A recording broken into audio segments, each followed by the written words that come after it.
Olá, o debate agora é sobre proteção, tratamento e uso de dados pessoais.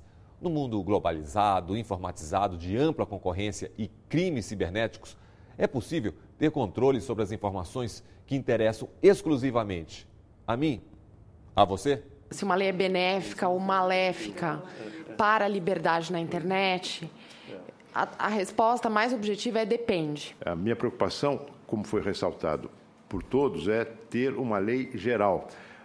Se vamos ter uma lei específica, creio que não é o caso de ter uma lei específica sobre o setor financeiro. O debate aconteceu na Comissão de Ciência e Tecnologia do Senado. Há projetos de lei em estudo. Bancos, governo e especialistas acompanham os trabalhos. A discussão está começando. Fica muito claro que quando a gente fala dessas tecnologias, que elas trazem inúmeros benefícios para a nossa sociedade, para a nossa economia. Surgem novos modelos de negócios, dá-se a ampliação das formas de comunicação pessoal e pública, de mobilização social, de representação da personalidade e da circulação do conhecimento. Por outro lado, ficam também cada vez mais claros os riscos trazidos por essas tecnologias. Ampliaram-se as formas de controle social, a violação à privacidade, de exposição indesejada, de discriminação e de restrição à liberdade individual. Eu acredito que o grande desafio que os senhores têm daqui para frente é equilibrar a proteção do consumidor, a privacidade da população brasileira com um ambiente de inovação e um ambiente propício para a economia digital. Não temos a ilusão nenhuma de que isso é possível ser feito de uma maneira perfeita, totalmente satisfatória. Esse debate é importante para toda a sociedade. Muitas vezes nós percebemos que o viés consumerista imediato ele fica muito forte. A defesa do consumidor naquele consentimento expresso, senador. Mas o que nós entendemos é que esse debate ele pode favorecer o consumidor, o cidadão e a sociedade como um todo. E que temos que olhar tanto a ponta imediata da defesa do consumidor, quanto os aspectos mediatos, que são a inovação tecnológica, a livre iniciativa, os outros pontos, a sociedade da informação, a liberdade de expressão e comunicação. Debates técnicos aconteceram até surgir uma primeira proposta, legislativa. Essa primeira proposta legislativa passou por uma consulta pública, em 2011, novos debates aconteceram. Em 2015, a gente faz uma nova versão do anteprojeto e abre-se um segundo debate público. Esse debate público recebeu mais de 1.100, são 1.167 contribuições, da sociedade civil. É importante registrar que, dentre as preocupações técnicas pontuais e específicas da proposta, acho que o mote maior nosso é a proteção ao cidadão em relação a um certo desequilíbrio de forças que existem entre quem detém os dados, quem detém as informações pessoais, e quem está ali ou acessando o mercado de consumo para um crédito ou acessando o mercado de consumo para fazer um crediário, expondo seus dados. O papel regulatório, nesse sentido, seria mais de acentuar dois pontos principais, acentuar a transparência nas regras e no comportamento desses atores que detêm as informações dos consumidores e também aumentar a privacidade, a proteção da privacidade daqueles que têm os seus dados ali comercializados. O Ministério da Justiça representa o governo brasileiro na ONU, em ambientes de discussão técnica sobre proteção de dados pessoais, tem uma parceria com a Alemanha e China, nessa discussão de proteção de dados pessoais. Foram enviados também 67 documentos ao Ministério da Justiça em relação ao debate público, além das contribuições no site, e todas essas contribuições elas estão disponíveis no endereço dadospessoais.mj.gov.br. Então, ali está público toda a participação e os documentos que a sociedade ofertou né, aos governantes, né, a quem está participando dessa concentração, né, das informações. É interessante a nossa participação para abrir esses pontos que o debate trouxe e fazer essa conexão com a proposta legislativa. O marco normativo de proteção de dados, ele sempre vai evoluir, porque a tecnologia evolui e a sociedade está em constante mudança. Então, me parece que...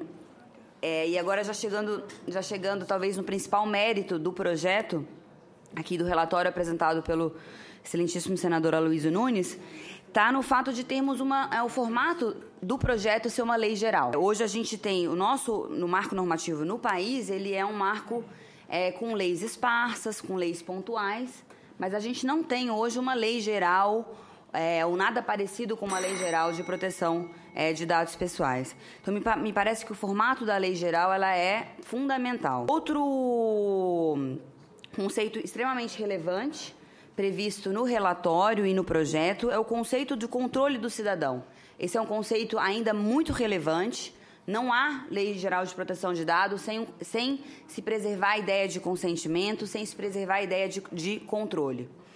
E agora, já chegando já no terceiro ponto, talvez também de ultra relevância e que eu acho muito importante nesse projeto, é que esse conceito de controle ele também pode ser ponderado, porque o controle não é absoluto. O PLS 330 e o substitutivo da maneira que está, qualquer tratamento e uso dos dados feitas no Brasil, realizadas no Brasil, segundo o PLS, estará sobre a jurisdição da autoridade brasileira. A observação que nós fazemos, em primeiro lugar, diz respeito a, muitas vezes, uma empresa colocar um data center no Brasil para tratar dados de usuários estrangeiros.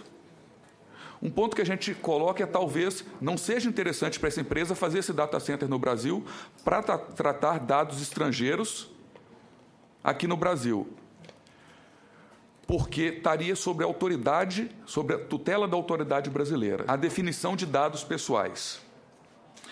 O artigo 3º do PLS 330 e substitutivo, ele está em consonância, 90% dele, em consonância com o que diz a Diretiva Europeia 46. A única observação que fazemos é o final, quando ela engloba dados, de maneira que qualquer dado produzido pelas empresas ou produzidas pelo cidadão, ela estaria submetida à legislação. Então, senador Cristóvão Buarque, qualquer coisa que se produzisse, de determinada maneira, poderia estar submetida ao PLS. Aqui, nós temos uma coisa que eu fui vítima ontem, que chama fadiga do consentimento.